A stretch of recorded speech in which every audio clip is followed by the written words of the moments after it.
Bonsoir chers apprenants, je vous propose à présent de traiter un sujet de type partie 2 sur la génétique. Il s'agit en effet du bac série C 2016. Nous allons faire ensemble lecture de l'épreuve pour mieux avoir une idée de ce qu'on attend de nous.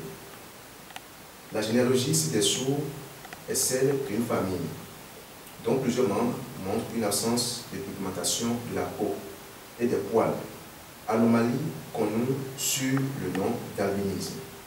L'homme d'un couple albinos, M. T, grand 2, 4, que nous voyons là sur le schéma, s'étonne de la naissance d'une fille à pigmentation normale de la peau. C'est-à-dire, il a formé un couple avec grand 2, 3 et ces derniers ont eu une fille qui n'est pas albinos. Pensant que tous ces enfants seraient albinos et embarrassés par la présence de cette fille non albinos, il se rapproche d'un expert médical avec la certitude qu'aucune erreur de filiation n'a pu se produire à la naissance. Ce dernier met à ta disposition les documents ci-après pour que tu les exploites afin de l'éclairer. Donc nous avons l'arbre généalogique et nous voyons de quelle famille est issue la fille, c'est-à-dire la mère de l'enfant, grand 2, 3, et aussi l'état de grand 2, 4, qui est aussi un albinos. Document 1A. L'albinisme résulte de l'absence d'un pigment sombre, la mélanine, dans les cellules de l'épiderme et dans celles des racines des poils. Un organisme albinos est incapable de produire ce pigment. La synthèse de la mélanine se fait en plusieurs étapes, catalysée par des enzymes. La figure ci-dessous représente schématiquement deux phases de cette voie métabolique. Alors, qu'est-ce qu'on a nous dire ici? On nous dit que pour la synthèse de la mélanine, il faut l'action de deux enzymes. Suivant le schéma que nous avons au tableau, nous voyons d'abord qu'on part d'une substance nommée P pour arriver à la tyrosine, et nous partons de la tyrosine pour obtenir la mélanine.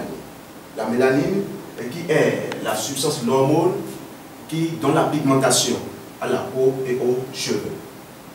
Alors pour quitter la substance P pour aller à la tyrosine, il y a un enzyme qui intervient, nommé l'enzyme 1. Pour quitter la tyrosine pour la mélanine, il y a autre enzyme qui intervient, qu'on appelle enzyme 2. C'est ce que nous voyons donc sur ce document 1A. Alors la synthèse de l'enzyme 1 est contrôlée par un couple d'allèles. La synthèse de l'enzyme 1 est contrôlée par un couple d'allèles. Et le couple, c'est grand E, petit E. Ça, c'est pour l'enzyme 1. J'écris enzyme 1. Celle de l'enzyme 2 est contrôlée par un autre couple d'allèles. Le couple grand B, petit D. Ici, j'écris enzyme 2. Ces deux couples d'allèles sont portés par deux paires d'autosomes. Je vous prie bien de souligner cette partie. Ces deux couples d'allèles sont portés par deux autosomes. C'est-à-dire, ce n'est pas gonosomal. Ce gène qui code, ces gènes qui codent pour la synthèse de la mélanine, c'est plutôt autosomal. Et c'est porté par deux différents gènes. Chez certains albinos incapables de produire la tyrosine, la racine des poils trempés dans un contenant de tyrosine réalise la synthèse de la mélanine. Qu'est-ce qu'on est en train de dire ici? Chez un albinos qui est incapable de pouvoir produire de la tyrosine, quand on prend la racine de ses cheveux et qu'on plonge dans un milieu contenant de la tyrosine, on voit que il y a synthèse de la mélanine. Cela déjà aussi, nous pouvons souligner ça parce que ça a une explication qui va nous aider pour la suite. Chez d'autres albinos incapables de transformer la tyrosine en mélanine, la synthèse de la mélanine ne se réalise pas, quand bien même on plonge leurs cheveux dans les solutions contenant de la tyrosine. Chez ceux-ci, la tyrosine produite a tendance à s'accumuler dans les cellules. Alors, la partie B du document 1. La racine des cheveux de Madame T et celle de Monsieur T sont trempées dans une solution de tyrosine. On obtient les résultats suivants. Pour Madame T, la racine des cheveux prend une pigmentation intense. Alors, Madame T,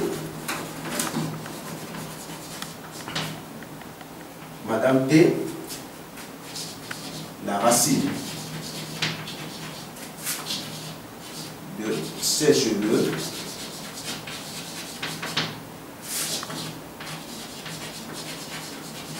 prennent une pigmentation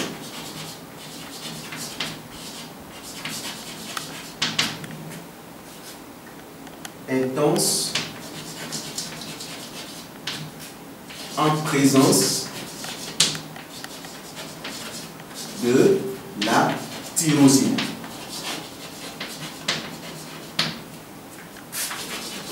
Chez Monsieur T, par contre, c'est le contraire.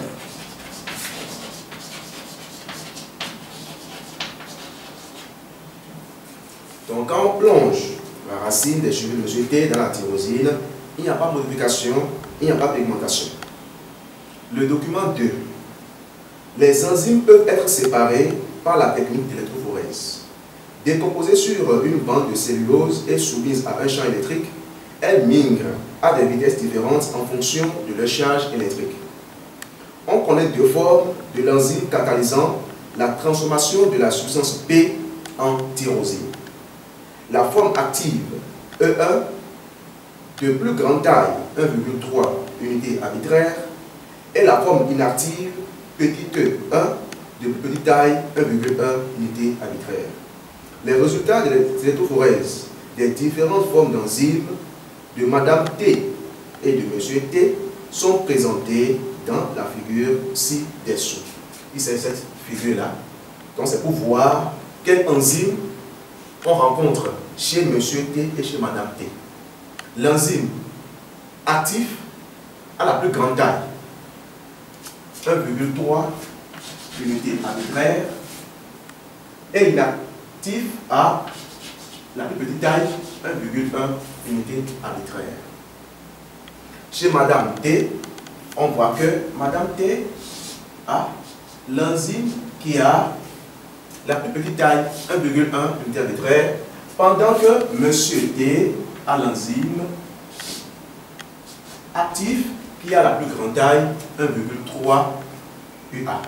Donc rappelons que ici, c'est de l'enzyme codant, c'est de l'enzyme transformant la substance P en tyrosine qu'on a de parler, c'est-à-dire de cette enzyme-là, enzyme 1. Donc, Monsieur T a grand E1, parce que l'enzyme nous dit que là, c'est la forme active. Madame T a petit E1, la forme inactive. Alors, par ailleurs, des enzymes complémentaires ont révélé, des analyses complémentaires ont révélé la présence de deux allèles différents du gène qui code pour l'enzyme fonctionnelle chez Monsieur T. C'est-à-dire chez Monsieur T, on a deux allèles qui codent pour deux allèles du gène, n'est-ce pas, qui codent pour l'enzyme 1. Donc, nous pouvons déjà savoir, imaginer que Monsieur T a les deux allèles, c'est-à-dire il a le grand E1 et en même temps le petit E1, puisque c'est là les deux formes, n'est-ce pas, que peut prendre ce gène, les deux allèles que ce gène possède. De même, des analyses montrent également la présence de deux allèles différents du gène codant pour l'enzyme fonctionnelle présente chez Madame T. Donc chez Madame T également, on a deux formes du gène, deux formes de l'allèle du gène qui code pour l'enzyme fonctionnelle. Tout à l'heure, dans l'exposition du document, nous allons voir quel est le gène actif chez Madame T. Déjà chez Monsieur T, nous voyons que c'est le gène codant pour l'enzyme E1 qui est fonctionnel. Nous lisons maintenant la tâche. Exploite les informations tirées des documents fournis pour expliquer le phénotype surprenant de la fille de Madame T.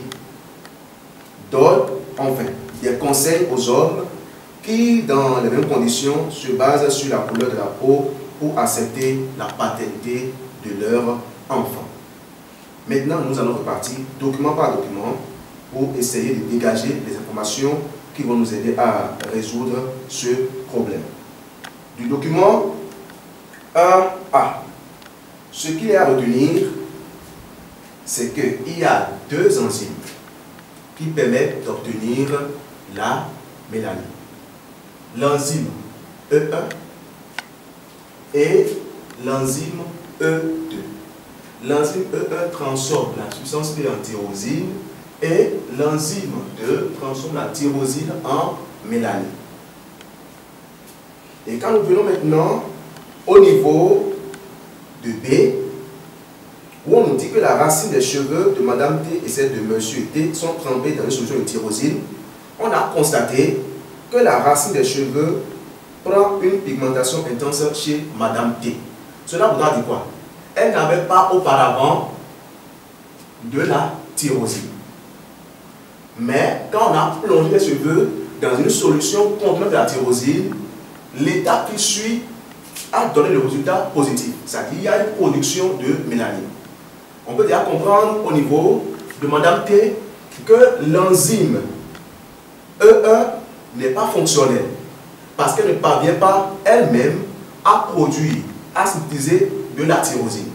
C'est pourquoi lorsqu'on a mis ses cheveux dans une solution de tyrosine, ça a donné le résultat escompté. Donc chez elle déjà, nous pouvons déjà retenir que chez Madame T, nous avons de façon homozygote récessive E1, si vous le voulez, E1. Parce que elle n'a pas l'enzyme E1. Si elle avait l'enzyme E1 là, on aura un grand E1 et un petit E1 et là on pourra utiliser de la tyrosine. Alors nous évoluons au niveau de Monsieur T. Monsieur T, la racine des cheveux ne présente aucune modification. La racine des cheveux ne présente aucune modification. Cela voudra dire quoi? Cela voudra dire que même si on met ses cheveux dans la tyrosine, il n'y a pas de production ensuite de la mélanine. Cela voudra dire qu'à son niveau, il y a exactement un problème au niveau de l'enzyme 2. Au niveau de l'enzyme 2. S'il avait l'enzyme 2, alors, comme chez Madame T, si on mettait ses cheveux dans la tyrosine, alors Monsieur T allait pouvoir produire également de la mélanine. Donc là, on déduit que Monsieur T aura alors petit b, petit b, 1. Donc lui aussi, il est homozygote récessif par rapport au gène codant pour la synthèse de l'enzyme 2. Maintenant, nous allons repartir sur notre arbre généalogique pour un peu essayer de faire le bilan et de retenir les éléments qui vont nous permettre d'établir l'échiquier et voir si dans notre échiquier, nous aurons enfin un phénotype qui va montrer que c'est possible qu'ils aient un enfant qui ne soit pas albinos. L'exercice nous a permis de déjà savoir que l'allèle a une forme. Il y a une forme dominante et une forme récessive. La forme dominante, c'est la forme grande E pour l'enzyme 1.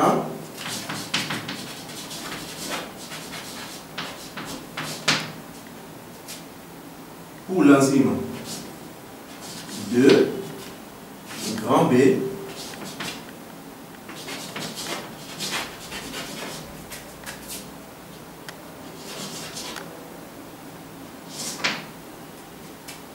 les formes récessives sont, ici c'est les dominants, et les récessifs sont petit e et petit b.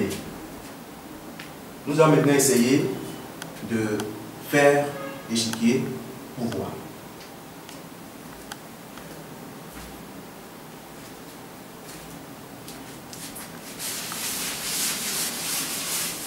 Restez de profil quand vous écrivez. D'accord.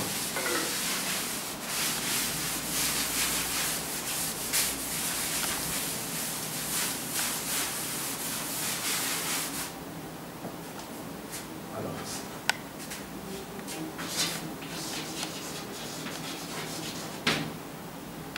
Nous avons les parents. Monsieur T. Nous avons vu, à base de l'électrophorèse, que l'enzyme 2 est actif à son niveau. Donc, il a la lettre dominante, grand E. Mais par contre, que l'enzyme 2 n'est pas actif à son niveau, par conséquent, il aura un petit b, c'est-à-dire la forme récessive. Voilà. Et pour Madame T, nous avons vu qu'elle a la forme inactive de l'enzyme de l'allèle. Pour l'enzyme 1, donc là, nous avons petit e 1, petit e, voilà. Et par contre, la forme active pour l'enzyme 2. Donc c'est là les phénotypes de Madame T et de Monsieur T. Au niveau maintenant de leur génotype,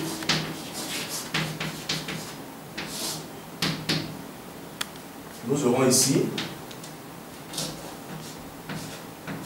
grand E, petit e, parce que les César précisé qu'ils ont les deux formes. Alors, ici, nous aurons petit b et petit b. Pas grand B. Parce que s'il y a grand B, alors ça veut dire que cette personne-là serait normale. Au niveau de Madame T maintenant, nous aurons petit e, homozygote récessif, grand B et petit b. Ce sont là les génotypes. Quels sont maintenant les gamètes que nous pouvons avoir à partir de ces génotypes-là? Ici, nous aurons un demi, de 32, petit b. Ici, un demi de petit e, petit b. Au niveau de Madame T, nous aurons un demi de petit e, grand B, et un demi de petit e, petit b. Alors, faisons l'échiquier pour voir.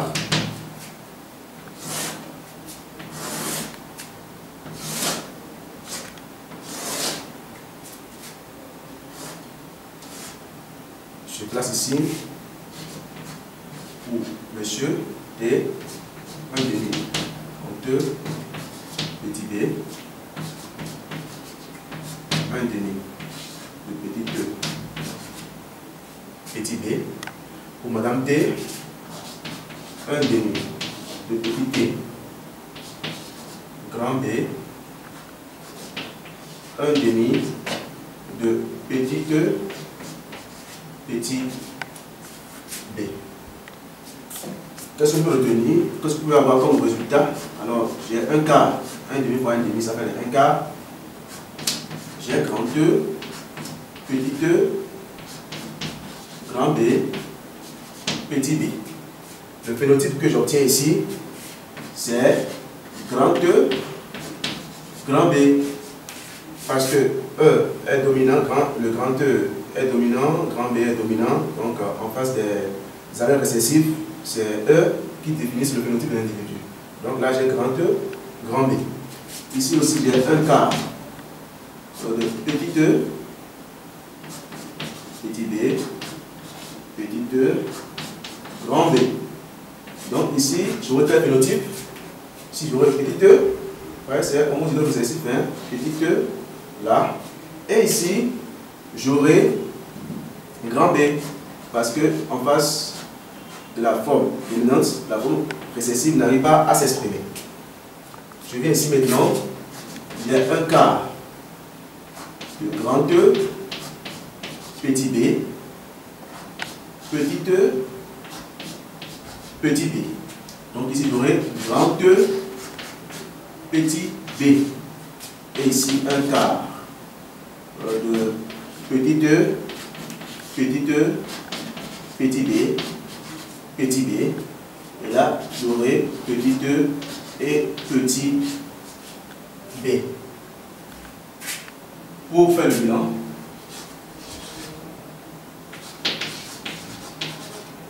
maintenant, j'aurai un quart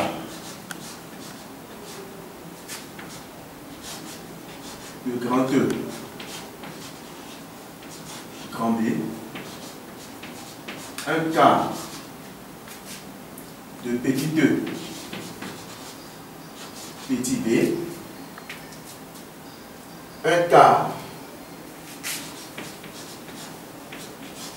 de grand E, petit b, et enfin un quart de petit e, petit b.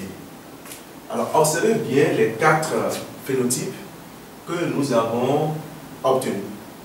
Dans ces 4 phénotypes, il y a un qui doit être pour un individu normal, un individu non albinos. Si vous trouvez dans ces 4 phénotypes un qui a les 2 formes dominantes de l'allèle, cela voudra dire que cet individu n'est pas albinos. Et vous constatez comme moi qu'il y a ici un quart de grand E, grand B. Donc, il est bien possible que ce couple ait un enfant non albinos. À partir donc de l'échiquier, nous avons pu établir cela. Alors, pour faire le résumé sur cet exercice, vous devez regarder qu'il y a 2 gènes qui sont impliqués. Il y a le gène codant pour l'enzyme E1 et le gène codant pour l'enzyme E2. Si vous faites bien attention au test qui vous est proposé, vous saurez à quel niveau nous avons les formes dominantes des allèles et les formes récessives. Si vous parvenez à bien établir cela, vous viendrez maintenant faire comme ceci, établir l'échiquier et regardez dedans si vous avez un phénotype qui peut donner lieu à un enfant sain.